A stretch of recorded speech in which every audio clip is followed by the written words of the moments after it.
title and the name and the length of the album, you think you're coming into a little bit more fleshed out concept or something more going on than his previous two solo projects were. For the most, yes, he's working with a single producer on those as well, Ninth Wonder and Salam Remy. And those, he's just barring out for the whole EP. Mm-hmm. That's pretty much, all those songs. And they're amazing. I loved both of them. I was a little bit let down by the production on Ninth Wonder's Streams of Thought. I think I'm just used to Ninth Wonder's soul production, and he didn't do that at all, so it kind of put me off. But still, Black Thought's rhyming was amazing. I feel like there's times with Black Thought where I feel that I'm not picking up things that I should, which is often the case with him, for me. Right. And I feel like, I don't know, that I'm not getting it, and I get frustrated. Yeah. Because he'll be going off, when I was reading the lyrics for this one, he'll be going off. He has let's say he has 16 bars. By the first 8 or 9, I'm like, okay, this is just an intro. Where are we going? But then you have to really, when you read the lyrics, you're like, okay, this is actually a double entendre. This means something else. Or yeah, there's a lot of layers to Black Thought, and that's one of the reasons why this. I think this was a few years ago.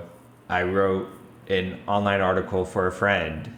I did a list of the top 25 rappers of all time. Mm-hmm. And I had to pick a rapper, and then I wrote an excerpt underneath them of why I put them in that place.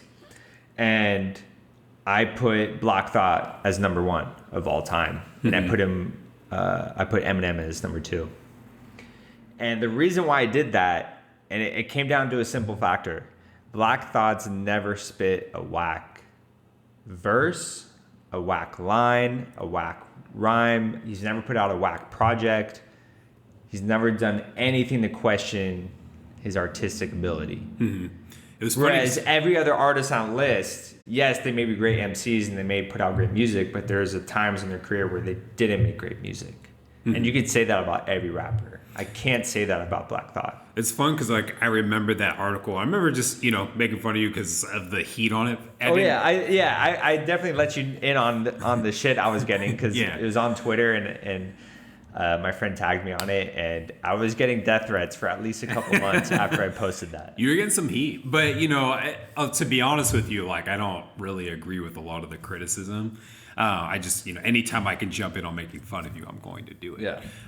But one of the criticisms I did see, and I thought was kind of a good point, was that they were saying that Black Thought hadn't produced an album, a solo album, though. Right. So they were kind of in comparison to all these other artists. It's similar to Andre 3000. Some people will say, well, you can't put Andre 3000 up there because he doesn't have a solo project. Mm-hmm. Whereas for me, with Black Thought and The Roots, yes, there were other MCs in the group, like Malik B. Rest in peace, he just passed away earlier this year.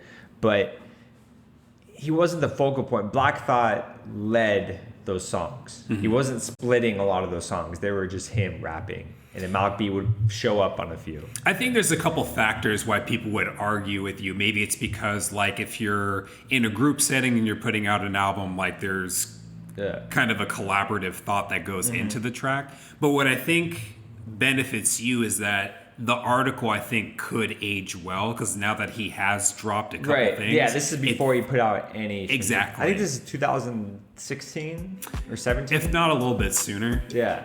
But now that he's dropped some things that people are now, listening to him beforehand, now having some solo work, I feel like it kind of fits. I'd have to read what you wrote, but I'm sure it would fit in with the 3 albums.